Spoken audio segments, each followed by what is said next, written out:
An easy and proven way to build good habits and break bad ones by James Clear. About James Clear.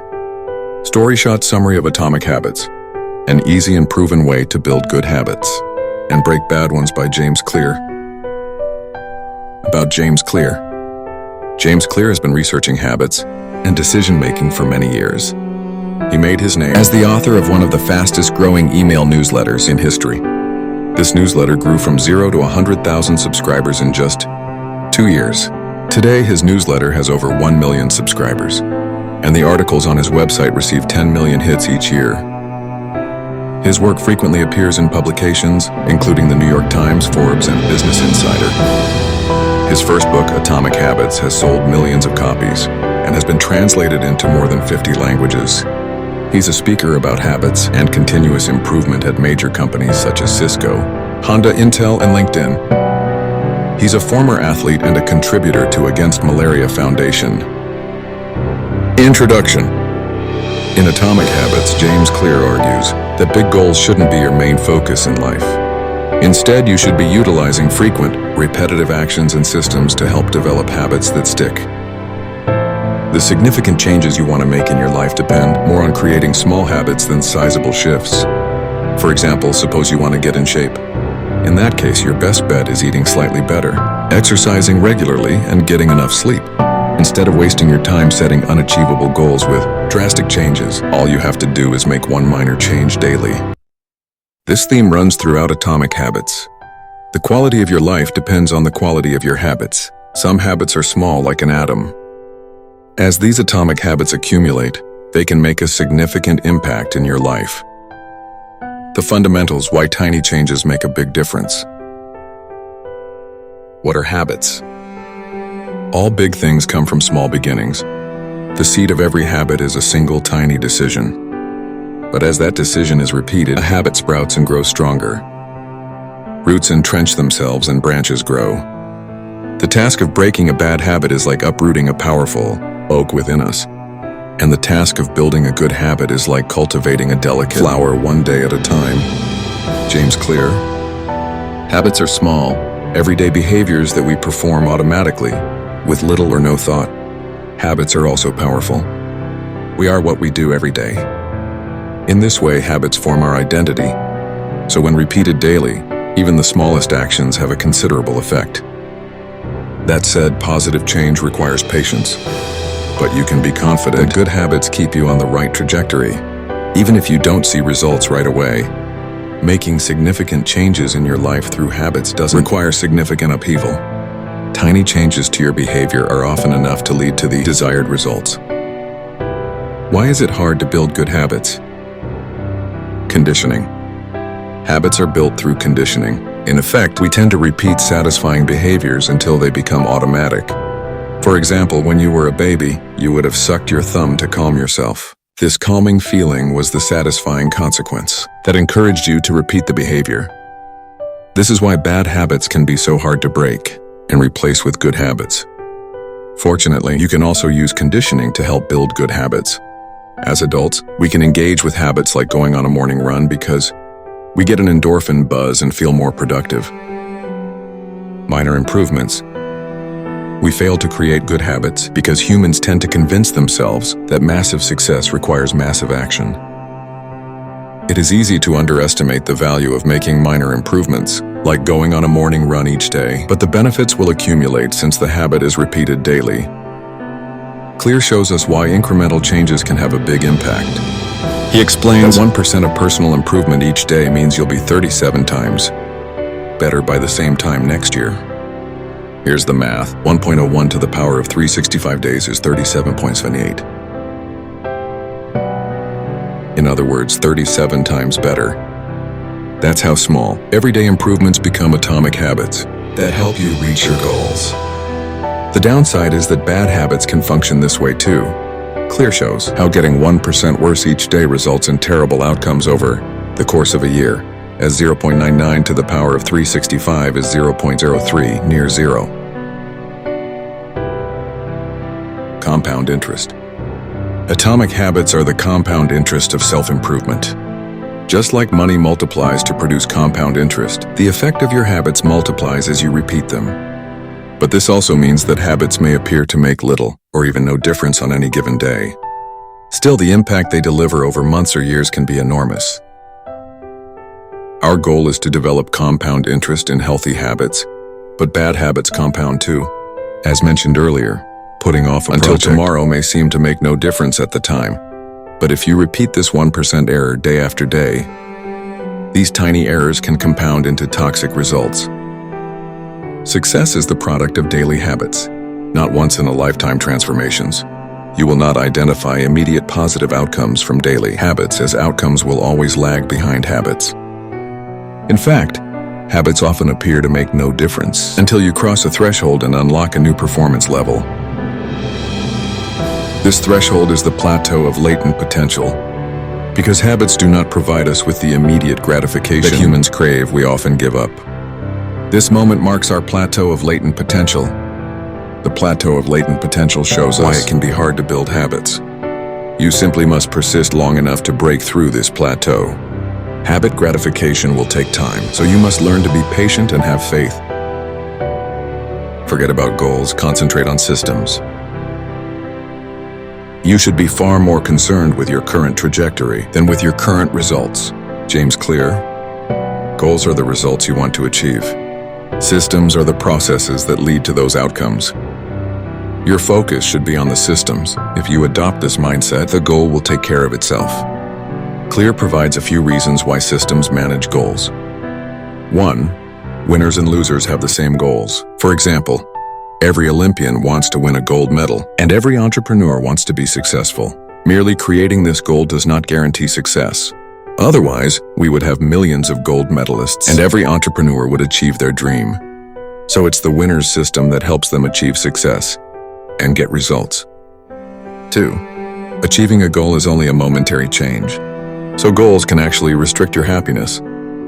We assume that reaching goals will bring immediate happiness, but this approach to life sets us up to fail. For example, we may still feel unfulfilled even after achieving our goal. And if we fail, we feel cheated out of a chance at happiness. 3. Goals do not create long-term progress, but systems do. If you have trouble changing your habits, the problem isn't you, the problem is your system. So aim to focus on the overall system rather than your individual goals. A core theme of Atomic Habits is that you do not rise to the level of your goals. Instead, you fall back on the level of your system. It's all about the system, not goals. When nothing seems to help, I go and look at a stonecutter hammering away at his rock, perhaps 100 times without as much as a crack showing in it. Yet at the first blow, it will split in two.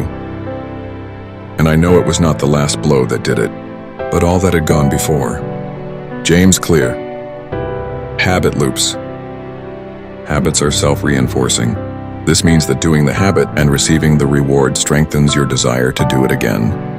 You can use this to your advantage when you want to change your behavior. There is a clear step-by-step process that actions travel through to become a habit. 1. The cue triggers your brain to initiate a behavior because it predicts a reward. 2. After receiving this initial reward, you will start to develop cravings. You are not craving the habit itself, but the internal change it delivered. 3. Based on these cravings, this behavior becomes part of your identity and becomes a habit you perform in your life. 4. Finally, this habitual behavior starts to deliver long-term rewards. James Clear provides the example of morning coffee in the formation of a habit loop. Cue equals waking up, craving equals feeling alert. Action equals drinking coffee, reward equals feeling alert. The 4 steps of the habit loop combine to form a neurological feedback loop. This loop is cue, craving, response, reward. Ultimately, this loop allows you to create and reinforce automatic habits.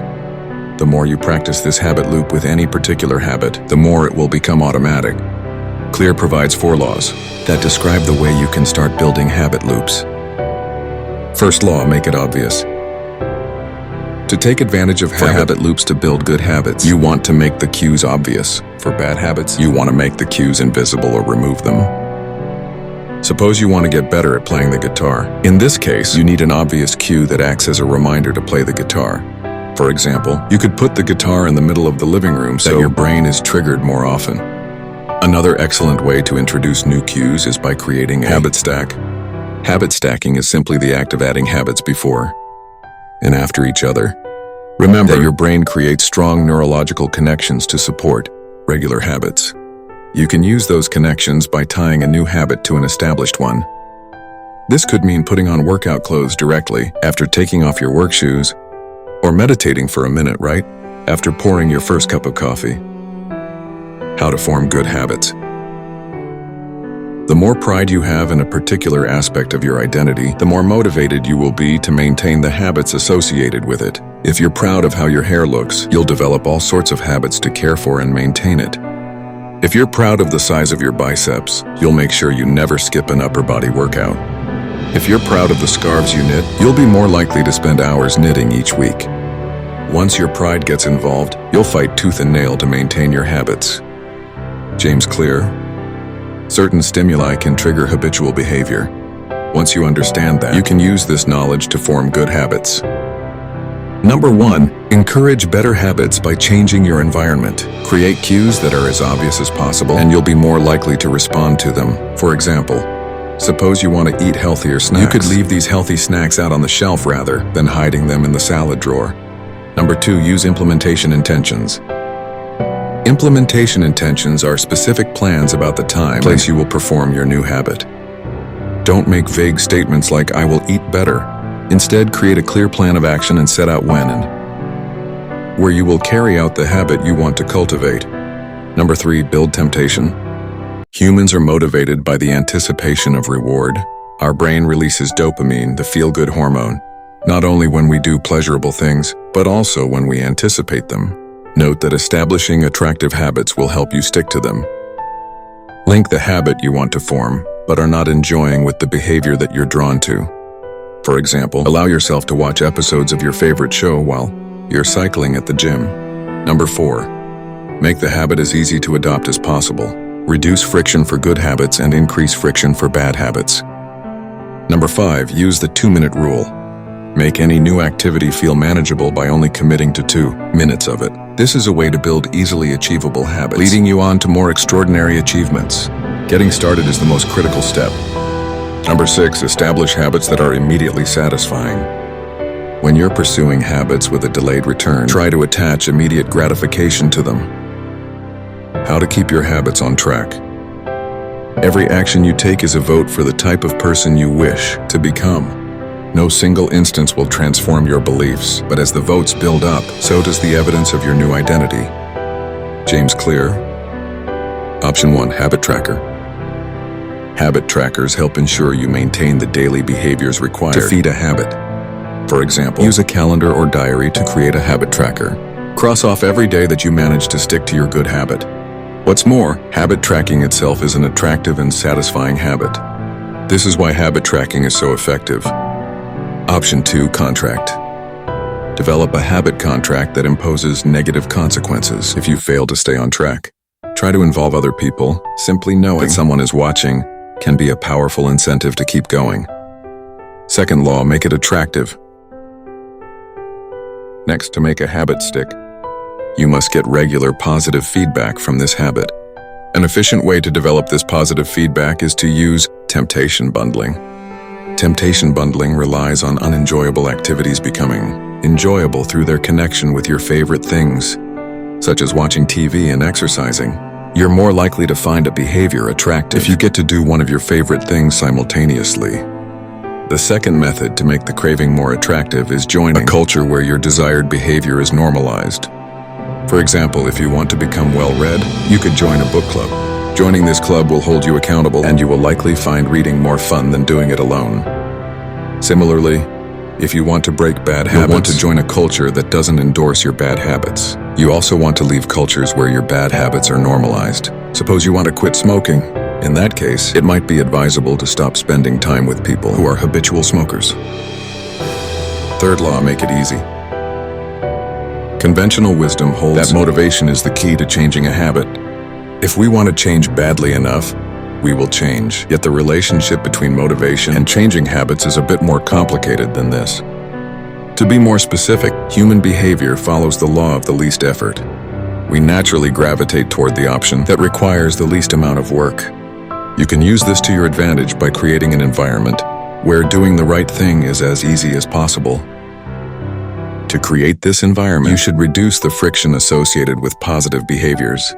For example, if you want to get fit, you could join a gym that's on your route to work. You can also get your gym bag organized and ready the night before. For unhealthy behaviors, you should increase the friction. If you want to watch less television, only turn it on when you ensure you can say out loud the name of the program you want to watch. This creates friction and will stop mindless viewing and switching channels just to see what's on. Fourth law, make it satisfying. Habits don't often provide the instant gratification of results. That's why it can be hard for us to pick up new habits. We characterize the beginning of a new habit as sacrifice without any rewards. If you start going to the gym a few times a week, nothing will change physically at first. Instead, it takes months to discover genuine results. So to make your new habit stick, figure out a way to give yourself an immediate reward. One technique you could use when the reward is long-term is to set up a loyalty system for yourself. For example, imagine you want to give up alcohol. On its own, there's no satisfaction in merely abstaining. But suppose you transferred $25 to your holiday bank account. Every week you go without alcohol. In that case, you'll be immediately rewarding yourself for your new habit. Advanced tactics. The 3 layers of behavior change. In order to understand how to change our behavior, Clear introduces the 3 layers of behavior change: outcomes, processes, and identity. Outcomes, the outer layer, are the results of an action or group of actions. Processes are what you do to achieve those results. Finally, your identity, the innermost layer, is about what you believe. When people set out to improve themselves, they first think about the outcome they want, and then think about the process. But it's hard to change your habits if you don't change the underlying beliefs or identity that led to your previous behaviors. You might create a habit as a result of increased motivation. In the end, you won't maintain this habit unless it becomes part of your identity. Every action you take is a vote for the type of person you wish to become. No individual action will transform your beliefs overnight. The evidence of your new identity grows as your positive actions build up. Here's a simple 2-step process for change. Number 1, be the type of person you want to be. Number 2, prove your identity to yourself with little wins and small atomic habits. Final summary. Atomic Habits challenges the view that setting multiple goals is the key to success. Instead, James Clear recommends developing systems that help you create habits that will increase your chances of success. The simplest system to implement is one that helps you get 1% better every day. Clear suggests you can get 1% better by breaking your bad habits and sticking to good ones, avoiding the common mistakes most people make. When changing habits, overcoming a lack of motivation and willpower, developing a stronger identity, and believing in yourself, making time for new habits, designing your environment to make success easier, making tiny, easy changes that deliver big results, getting back on track when you get off course, learning how to put these ideas into practice in real life. On top of this, you can start building habit loops by adopting Clear's 4 laws. Number 1, make it obvious. Number 2, make it attractive. Number 3, make it easy. Number 4, make it satisfying.